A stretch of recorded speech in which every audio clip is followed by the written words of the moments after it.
नमस्कार दोस्तों, एक बार फिर से स्वागत है आपका हमारे चैनल स्टोरी इन बॉक्स में। आशा करता हूं आप सभी सकुशल होंगे। तो मैं अफजल वत्स आपको सुनाने जा रहा हूं माइंडसेट बुक के चैप्टर 5 और चैप्टर 6 की समरी। अगर आपने इससे पहले के चैप्टर ना सुने हो तो डिस्क्रिप्शन में लिंक है, वहां जाके सुन सकते हैं। चैप्टर 5 है बिजनेस, माइंडसेट और लीडरशिप।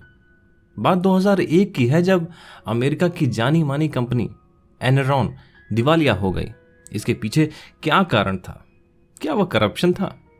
इसके पीछे असली वजह मानसिकता थी। अमेरिका में कंपनियां टैलेंट को लेकर पागल हो रही थीं। उनका मानना था कि जिस तरह खेल जगत में नेचुरल टैलेंट के धनी लोग होते हैं, उसी तरह बिजनेस में भी होते हैं। जिस तरह खेल टीमें बहुत प्रतिभाशाली खिलाड़ी को साइन करने के लिए तगड़े चेक काटती हैं, उसी तरह कॉर्पोरेट वर्ल्ड में भी प्रतिभाशाली मैनेजर को नियुक्त करने के लिए मोटी रकम खर्च करनी चाहिए, क्योंकि यही रहस्यमय हथियार है, यही कंपटीशन को हराने की कुंजी है। कंपनी एनरॉन ने भी बहुत प्रतिभाशाली लोगों को हायर किया, जिसमें से ज्यादातर के पास हायर डिग्रीज थी, जो अपने आप में बहुत बुरा नहीं था, और उन्हें हाई सैलरी दिया जो इतना भयंकर नहीं था। लेकिन टैलेंट पर पूरा भरोसा करके उस कंपनी एनरॉन में एक घातक चीज कर दी। इसने टैलेंट की पूजा करने वाली संस्कृति बना दी और इस तरह अपने वर्कर्स को विवश किया कि वह असाधारण टैलेंट संपन्न लोगों की तरह दिखें और काम करें। मूलतः इसने उन्हें निश्चित मानसिकता में रहने के लिए मजबूर कर दिया। अब वे लोग अपनी कमियों को स्वीकार नहीं करते थे, ना ही उन्हें सुधारते थे। इसी निश्चित मानसिकता के कारण एनरॉन तबाह हुई थी। तो क्या इसका मतलब जो कंपनियां फलती फूलती हैं उनमें विकासवादी मानसिकता होती है? आइए देखते हैं। इसी पर लेखिका कैरल ड्वेक एग्जाम्पल देते हुए लिखती हैं कि जिम कॉलिंग यह पता लगाने निकले कि आखिर किस चीज की वजह से कंपनी अच्छे से महान बनती है, जबकि संसाधन लगभग सेम होते हैं दोनों के पास। प्रॉफिटेबल कंपनीज और बाकी कंपनियों में क्या फर्क था? कई महत्वपूर्ण घटक हैं, जैसे कॉलिंग्स ने अपनी पुस्तक गुड टू ग्रेट में बताया है। लेकिन सबसे महत्वपूर्ण है लीडर, जिसने हर मामले में कंपनी का नेतृत्व महानता की ओर किया। यह लीडर जीवन में कोई करिश्माई व्यक्ति नहीं थे जिनसे अहम टपकता हो और जो स्वघोषित अपनी प्रतिभा का गुणगान करते हो, बल्कि वे खुद के पीछे रखने वाले लोग थे जो लगातार प्रश्न पूछते थे और जिसने सबसे निर्मम जवाबों का सामना करने की योग्यता थी, यानी असफलताओं का सामना करने, खुद की असफलताओं का भी। साथ ही उन्हें यह विश्वास था कि वह अंत में सफल भी होंगे। वे लगातार यह साबित करने की कोशिश नहीं करते हैं कि वे दूसरों से बेहतर हैं। वे शक्तिशाली महसूस करने के लिए दूसरों को कमजोर नहीं करते हैं। इसकी बजाय वे बेहतर बनने की लगातार कोशिश करते रहते हैं। वे खुद को सबसे योग्य लोगों से घेर लेते हैं जो उन्हें मिल सकते हैं। वे अपनी गलतियों और कमियों को सीधे देखते हैं और खुलकर पूछते हैं कि उन्हें और अपनी कंपनी को भविष्य में इस तरह की योग्यता की जरूरत होगी, और इन सब की वजह से विश्वास से आगे बढ़ सकते हैं, जिनकी बुनियाद उनकी प्रतिभा से नहीं बल्कि तथ्यों पर रखी जाती है। जबकि इसकी दूसरी तरफ निश्चित मानसिकता वाले लीडर्स, जो आमतौर पर निश्चित मानसिकता वाले लोगों की तरह ही होते हैं, जहां कुछ लोग श्रेष्ठ होते हैं और कुछ लोग कम श्रेष्ठ होते हैं, उन्हें बार बार यह बताना होता है कि वह श्रेष्ठ हैं और कंपनी उनके टैलेंट की वजह से चल रही है। निश्चित मानसिकता वाले लोग एकमात्र बड़ी मछली होना चाहते हैं, ताकि जब वह अपनी तुलना अपने आसपास के लोगों से करें तो बाकी से ज्यादा ऊपर महसूस कर सकें। अब प्रश्न उठता है कि लीडर पैदा होते हैं या बनते हैं? एक बार जब वॉरेन बेनिस ने टॉप लीडर्स के इंटरव्यू लिया तो वे सभी सहमत थे कि लीडर्स पैदा नहीं होते हैं, बनते हैं, और किसी बाहरी साधन से ज्यादा वे खुद से ही खुद को बनाते हैं। बेनिस इस बात से सहमत हैं। मैं मानता हूं कि हर व्यक्ति, चाहे उसकी उम्र और परिस्थिति कैसी भी हो, वह खुद को बनाने में सक्षम होता है। ऐसी बात नहीं है कि हर व्यक्ति लीडर बन जाएगा। दुखद बात यह है कि ज्यादातर मैनेजर और सीईओ भी लीडर नहीं, सिर्फ बॉस बनकर रह जाते हैं। वह खुद को अपने कर्मचारियों का और अपने संगठन का कायाकल्प करने के बजाय सिर्फ शक्ति का इस्तेमाल करते हैं। तो बात यह उठती है कि ऐसा क्यों है? ज़्यादातर लोग जब पहली बार मैनेजर बनते हैं तो वे सीखने के जबरदस्त दौड़ में होते हैं। उन्हें बहुत सारा प्रशिक्षण और कोचिंग मिलती है। वह विचारों के प्रति खुले रहते हैं और वह इस बारे में बहुत ज़्यादा और कसकर सोचते हैं कि उन्हें अपना काम कैसे करना है। विकास की तलाश में रहते हैं, लेकिन एक बार जब बुनियादी बातें सीख लेते हैं तो बेहतर बनने की कोशिश छोड़ देते हैं। यह बहुत ज़्यादा मुश्किल लग सकता है, या वे यह नहीं देख सकते कि बेहतरी उन्हें कहाँ ले जाएगी। वे खुद को लीडर बनने के बजाय अपना काम करके ही संतुष्ट हो जाते हैं। तो अब बताइए कि अगर आप लीडर होते हैं तो आप क्या सोचते हैं? कमेंट बॉक्स में कमेंट करके हमको ज़रूर बताइए।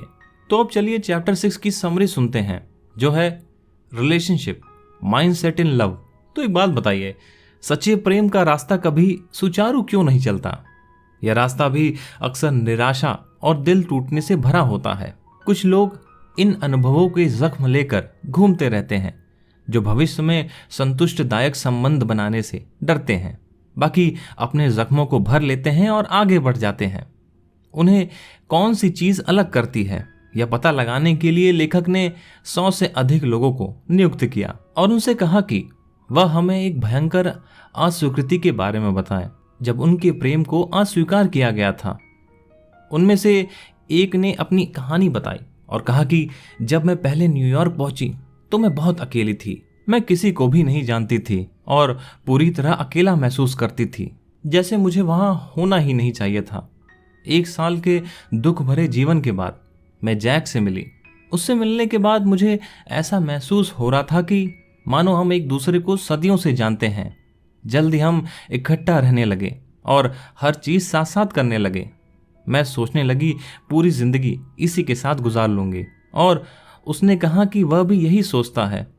इस तरह 2 वर्ष सुखद बीत गए। फिर एक दिन जब मैं घर लौटी तो मुझे कागज मिला। इसमें उसने लिखा था कि वह मुझे छोड़ना चाहता है, मैं उसे ढूंढने की कोशिश ना करूं। मुझे दोबारा उसकी कोई खोज खबर नहीं मिली। कई बार तो जब फोन की घंटी बजती है तो मैं सोचती हूं शायद उसी का फोन आया होगा। अब यह कहानी अलग अलग रूपों में बार बार सुनी। दोनों मानसिकताओं के लोगों ने इस तरह की कहानियां बताईं। लगभग हर व्यक्ति किसी न किसी समय में प्रेम में था और आहत हुआ था। जब उन्होंने उनकी कहानियां बताईं तो हमने उनसे आगे के प्रश्न पूछे कि इसका आपके लिए क्या मतलब है? आपने इसे कैसे संभाला? आप किसकी आशा कर रहे थे? जब लोगों की निश्चित मानसिकता होती थी तो वह महसूस करते थे कि उन्हें धोखा देने वाला मानो उनके माथे पर थप्पा लगा दिया हो कि वह प्रेम करने के लायक ही नहीं है, क्योंकि निश्चित मानसिकता जख्मों को भरने की कोई नुस्खा नहीं देता है। इसलिए वह बस यह उम्मीद रख सकते हैं कि वह उस व्यक्ति को चोट पहुंचाएं जिसने उन्हें चोट पहुंचाई है। वह कहते हैं कि अगर मौका मिला तो मैं उससे बदला लूंगी या लूंगा, उसे किसी तरह से चोट पहुंचाऊंगा, वह इसी का हकदार है। वास्तव में निश्चित मानसिकता वाले लोगों के लिए उनका सबसे मुख्य लक्ष्य स्पष्ट था, बदला। ऐसा ही ये व्यक्ति ने कहा, जब वाकई में तुम अपने साथ मेरे महत्व को छीन ले गई। एक भी दिन ऐसा नहीं गुजरा जब मैं ये न सोचता हूं कि उससे हिसाब चुकता कैसे करूं। इसी तरह अध्ययन के दौरान मैंने अपनी निश्चित मानसिकता वाले मित्रों में से एक से उसकी तलाक के बारे में पूछा। मैं उसका जवाब कभी नहीं भूल पाऊंगी। उसने कहा था, अगर मुझे खुश रहने या दुख रहने के बीच चुनना हो तो मैं निश्चित रूप से उसे दुखी रखना चाहूंगी। वहीं दूसरी तरफ विकासवादी मानसिकताओं के लिए प्रेम में धोखा खाने पर क्या प्रतिक्रिया थी, आइए जानते हैं। एक महिला ने कहा कि मैं कोई संत नहीं हूं, लेकिन मैं जानती थी कि अपनी खुद की मानसिक शांति के लिए मुझे क्षमा करना और भूलना पड़ेगा। उसने मुझे चोट पहुंचाई थी, लेकिन मेरे सामने पूरा जीवन पड़ा था जो मेरा इंतजार कर रहा था, और अतीत में जीते जीते मैं बहुत दुर्भाग्यशाली बन जाती। एक दिन मैंने बस यह कहा कि उसे भी शुभकामना और मुझे भी शुभकामना। ऐसे विकासवादी मानसिकता की वजह से उन्हें ऐसा महसूस नहीं हुआ जैसे उन पर कोई स्थायी ठप्पा लगा हो।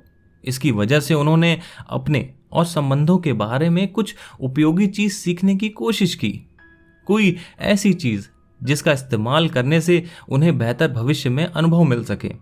वे जानते थे कि आगे बढ़कर भविष्य में कैसे खुश रहा जा सकता है। ऐसा आप लोगों के साथ भी हुआ होगा, जब आपको लगता होगा आपका पार्टनर गलत है और आपके पार्टनर को लगता होगा आप गलत हैं। तो हाँ, विकासवादी मानसिकता धारण कीजिए और बदला लेने की जगह क्षमा कीजिए और अपने सुनहरे भविष्य की तरफ आगे बढ़िए जो आपका राह देख रहा है। इसी के साथ चैप्टर 6 की एंडिंग होती है, जिसमें रिलेशनशिप के बारे में बहुत ही बढ़िया बात बताई है कि हमें एक दूसरे से बदला लेने की बजाय क्षमा करने की आदत डालनी चाहिए। तभी हम सुख से और मानसिक शांति के साथ आगे बढ़ सकते हैं और खुश रह सकते हैं। इसलिए बदला नहीं, क्षमा कीजिए। बाकी इस बुक का लास्ट चैप्टर जल्द ही आएगा। बाकी तब तक सुनते रहें, सुनाते रहें।